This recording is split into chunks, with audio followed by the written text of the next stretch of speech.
உங்கள் அனைவரையும் உயர்ந்த சிந்தனைக்கு வரவேற்கின்றேன். இங்கு நாம் வாழ்க்கை, வளர்ச்சி மற்றும் உங்களுக்கான புதிய கற்றலின் பயணத்தை ஆரம்பிக்கப் போகிறோம். இன்றைய உரையின் தலைப்பு வளரும் மனநிலை, அதாவது growth mindset. இது சாத்தியங்களை அடைவதற்கான முக்கியமான கருவி.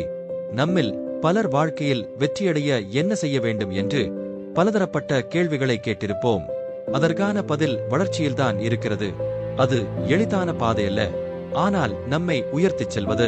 வளரும் மனநிலை என்ற கருத்தை கேரல் ட்வெக் என்ற உளவியல் அறிஞர் உருவாக்கியவர். அவர் கூறுவதைப் போல, நம்முடைய திறமைகள், அறிவு போன்றவை பிறப்பிலேயே நிர்ணயிக்கப்படவில்லை. மாறாக அவற்றை நாம் முயற்சி, உழைப்பு மற்றும் சவால்களை எதிர்கொள்வதன் மூலம் மேம்படுத்திக் கொள்ள முடியும். இதுவே வளர்ச்சிக்கான மூலக்கூறு. முதலில் நிலையான மனநிலை கொண்டவர்களைப் பற்றி பார்ப்போம். இவர்கள் தங்களுடைய திறமைகள் குறைந்துவிட்டது அல்லது மாற்ற முடியாதது என்று நம்புகிறார்கள். ஒரு தவறு செய்துவிட்டால் அதை நான் இப்படிதான் என்று முடிவுக்கு கொண்டு வருகிறார்கள். சவால்களை சந்திக்க வேண்டிய நேரத்தில் வெற்றியை பார்த்து பயப்படுகிறார்கள். ஆனால் வளரும் மனநிலை கொண்டவர்களோ வெவ்வேறு சவால்களை பார்க்கும் விதமே மாறுபட்டது. அவர்கள் தங்கள் திறமைகளை வளர்க்க முடியும் என்ற நம்பிக்கையோடு செயல்படுகிறார்கள். ஒவ்வொரு தோல்வியையும் ஒரு கற்றல் அனுபவமாக கருதுகிறார்கள். அவர்களுக்கு சவால்கள் என்பது வளர்ச்சி வாய்ப்பாகவே இருக்கிறது. வளரும் மனநிலை கொண்டவர்களுக்கு வாழ்க்கையில் சவால்களை சந்திக்க பயமில்லை. அவர்கள் சவால்களை நெருங்கும் போது, இது ஒரு வாய்ப்பு, நான் இதிலிருந்து கற்றுக்கொள்ளலாம் என்ற எண்ணத்துடன் செயல்படுகிறார்கள். இதுதான் அவர்களின் வெற்றிக்கு வழிவகுக்கும். நீங்கள் ஒரு புதிய சவாலை சந்திக்கும் போது அதை பயமாக பார்க்க வேண்டியதில்லை. அத்துடன் அது உங்கள் திறமைகளை தேர்ச்சி செய்யும் ஒரு வாய்ப்பாக இருக்கும். எடுத்துக்காட்டாக, மின் விளக்குகளை உருவாக்கிய தாமஸ் எடிசன் என்பவரை பற்றி நாம் அனைவரும் கேட்டிருப்போம். அவர் 1000 முறை முயற்சி செய்து தோல்வியடைந்தவர். ஆனால் அவர் எந்த முறையையும் ஒரு தோல்வியாகவே எடுத்துக்கொள்ளவில்லை. அதற்கு பதிலாக ஒவ்வொரு முறையும், என்னால் இது இந்த முறை எப்படி செய்ய முடியாது என்று கற்றுக்கொண்டேன் என்று கூறினார். இதுதான் வளர்ச்சியின் அடிப்படை. மற்றவர்கள் நம் திறமையை பொறுத்து சில நேரங்களில் நம்மை மதிப்பீடு செய்வார்கள்.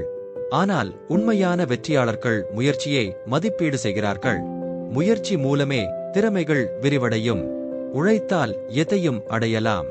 ஒரு தவறு செய்தால் அதை தோல்வியாக கொள்ள வேண்டியதில்லை. தோல்வியில் இருந்து நாம் எடுக்கும் பாடங்கள் அடுத்த முறை எவ்வாறு சரியாக செய்யலாம் என்ற நெருக்கமான அனுபவத்தை வழங்கும். வெற்றியோ தோல்வியோ அந்த சந்தர்ப்பம் மட்டுமே. ஆனாலும் உங்கள் பயணம், உங்கள் முயற்சி இவற்றை மதிப்பிற்குரியவையாக வைத்துக் கொள்ளுங்கள். நாம் இதுவரை வளர்ச்சி மனநிலையின் முக்கியத்துவத்தை பற்றி பார்த்தோம். இப்போது அதை எவ்வாறு வளர்க்கலாம் என்று பார்ப்போம். சவால்களை பார்க்கும் போது அவற்றை விடாமல் அவற்றை நம் கற்றலுக்கான வாய்ப்பாக அணுகலாம். இந்த அடிப்படையில் நீங்கள் உங்கள் வழிமுறையை மேம்படுத்த வேண்டும். விமர்சனம் என்பது வளர்ச்சிக்கான ஒரு பெரிய வாய்ப்பாக இருக்கும். அதனால் உங்கள் திறன்களை மேம்படுத்த முடியும். வளரும் மனநிலையை பயன்படுத்தி நீங்கள் எவ்வாறு உங்களை மேம்படுத்திக் கொண்டே போகிறீர்கள் என்று நினைத்து பாருங்கள். உங்களின் அறிவுக்கு எல்லை இல்லை. வளரும் மனநிலை உங்களுக்கு வாழ்க்கையில் பல்வேறு சவால்களை எதிர்கொள்வதற்கான திறன்களை கற்பிக்கிறது. இதனால் உங்களின் மனநிலையிலும் செயல்திறனிலும் உறவுகளிலும் பெரிய மாற்றத்தை உருவாக்க முடியும். நமக்கு உழைப்பு மட்டுமின்றி எப்போதும் கற்றல் மனநிலையுடன் செயல்பட வேண்டியது மிக முக்கியம். நம்முடைய மனநிலை நம்மை எங்கு எடுத்துச் செல்லும் என்பதை தீர்மானிக்கிறது. இன்னொரு காணொளியில் சந்திப்போம். உங்கள் கருத்துக்களை கொமெண்ட் செய்யுங்கள். லைக் செய்யவும், பகிரவும், சப்ஸ்கிரைப் செய்யவும் மறக்க வேண்டாம். நன்றி.